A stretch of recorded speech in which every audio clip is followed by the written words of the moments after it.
Sunita Williams की धरती पर वापसी हो रही है एक लंबे समय के बाद, 6 महीने से ज्यादा का समय, क्योंकि 5 जून 2024 को उनका अंतरिक्ष यान स्पेस के लिए रवाना हुआ था। तो कुल मिलाकर जून, जुलाई, अगस्त, सितंबर, अक्टूबर, नवंबर, दिसंबर, जनवरी, फरवरी, मार्च, 10वां महीना लग गया है। लगभग 10 महीने के बाद सुनीता विलियम्स वापसी कर रही हैं और ऐसे में सभी की निगाहें नासा के इस मिशन पर टिकी हुई हैं। हालांकि सुनीता विलियम्स की ये जो लैंडिंग है वो बहुत आसान नहीं रहने वाली है, लेकिन इसके अलावा डिफिकल्टीज बहुत होने वाली है, क्योंकि 10 महीने अगर आपने अंतरिक्ष में बिता लिए तो वहां पर बड़े सारे बदलाव होते हैं, मानसिक बदलाव होता है, शारीरिक बदलाव होता है, एटमॉस्फेयर में आपको ढलना कैसे होगा ये भी समस्या होगी, क्योंकि अंतरिक्ष में जो पर्यावरण है वो अलग है, एटमॉस्फेयर अलग है और यहाँ पर एटमॉस्फेयर अलग है। ऐसे में सुनीता विलियम्स को जाहिर है कि बहुत दिक्कतें पेश आने वाली हैं।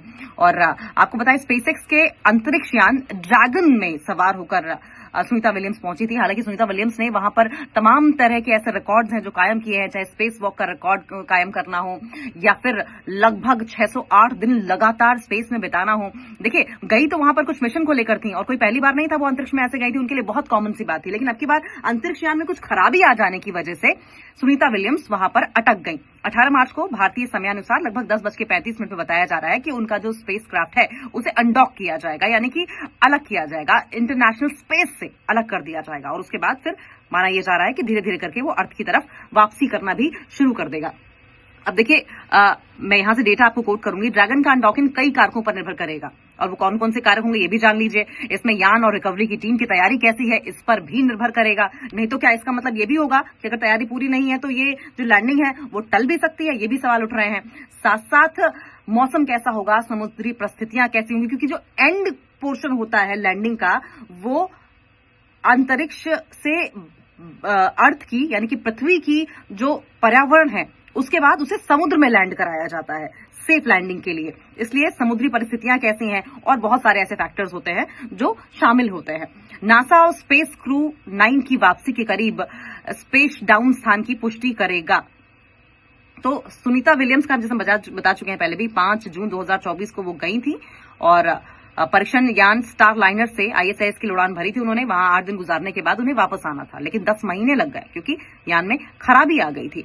अब जरा कुछ एक ऐसे महत्वपूर्ण फैक्टर्स हैं, उनके बारे में फैक्ट्स हैं जो आप जान लीजिए। सबसे पहले तो आप इंतजार कर रहे होंगे उस मोमेंट का, उस लम्हे का, कि ये जो ड्रैगन है, ये जो यान है जिसमें वो गई हैं, वो वापस कैसे आएगा। ड्रैगन के वापसी का टाइम टेबल हम आपको बता देते हैं। सबसे पहले तो देखिए, अब नासा ने, क्योंकि सिर्फ सुनीता विलियम्स वहां पर नहीं फंसी हैं, विलमोर नाम से एक और शख्स हैं जो वहां पर फंसे हैं, उनकी वापसी के लिए जानकारी जो दी है उसके हिसाब से सबसे पहले तो हम टाइम टेबल बताते हैं। 18 मार्च की अगर बात करें तो सुबह 8 बजे, इंडियन टाइम का जिक्र हम कर रहे हैं, सुबह 8 बजे हैच क्लोज होगा, यानी कि ढक्कन को बंद कर दिया जाएगा। 18 मार्च सुबह 10:35 पर, जैसे कि हमने पहले भी बताया था, कि अनडॉकिंग कर दी जाएगी, अलग कर दिया जाएगा अंतरिक्ष से यान को। 19 मार्च दोपहर 2:41 पर डी ऑर्बिट बर्न होगा, यानी कि वायुमंडल में, पृथ्वी का जो वायुमंडल है वहां पर यान प्रवेश करेगा।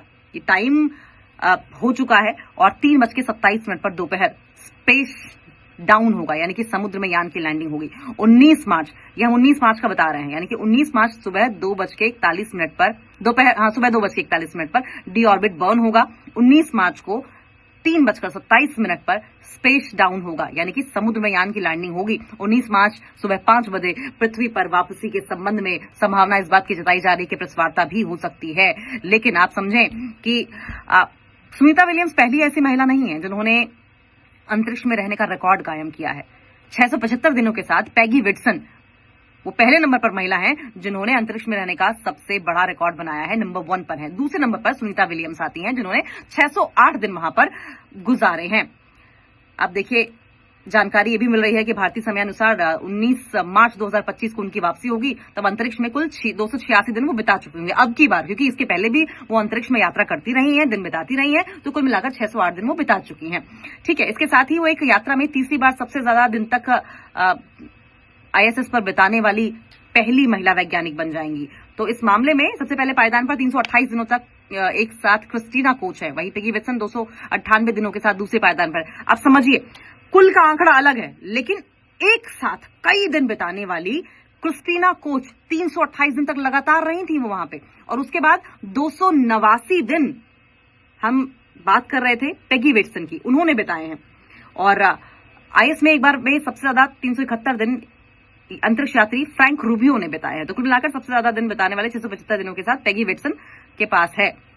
और लेकिन स्पेस वॉक का जो रिकॉर्ड है वो तो सीधा सीधे सुनीता विलियम्स ने अपने नाम कर लिया है। अब हम आपको बताएंगे कब कब उन्होंने कितनी स्पेस वॉक की है। क्या 1 मिनट उन्होंने स्पेस पर चलने की कोशिश की, 2 मिनट, क्या कई घंटे उन्होंने चलने की कोशिश की।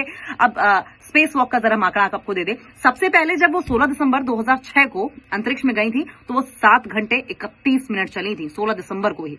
और 31 दिसंबर 2007 को फिर 7 घंटे 55 मिनट चली।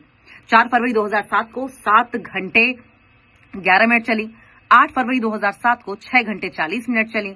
और फिर 30 अगस्त 2012 को, यानी कि 5 साल बाद जब वो दोबारा अंतरिक्ष में गई तो 6 घंटे 40 मिनट तक चली थी वो।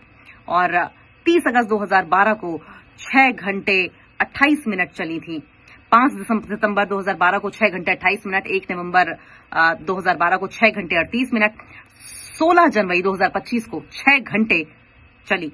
और 30 जनवरी 2025 को, 30 जनवरी ये बीती वाली जनवरी जो है 2025 को 5 घंटे 26 मिनट उन्होंने स्पेस पर वॉक किया था। तो कुल मिलाकर स्पेस वॉक का जो ये आंकड़ा है, जो रिकॉर्ड है, वो तो सुनीता विलियम्स ने अपने नाम कर लिया है। लेकिन अब दुआओं का दौर जारी है और इंतजार इस बात का है कि जल्द ये अंतरिक्षयान सुरक्षित लैंड किया जाए समुद्र में और सुनीता विलियम्स की सकुशल लैंडिंग की, घर वापसी की खबर हम सबको मिले। क्योंकि हमें याद है कि किस तरीके से सालों पहले जब कल्पना चावला का विमान लैंड होना था तो एंड मोमेंट पे आकर कुछ खराबी हो गई थी, शायद विमान पृथ्वी से टकरा गया था और उसके बाद कल्पना चावला हमारे बीच नहीं रही थी। सब लोग दुआएं इसी बात की कर रहे हैं कि इतना लंबा संघर्ष जो सुनीता विलियम्स ने अंतरिक्ष में रहकर किया है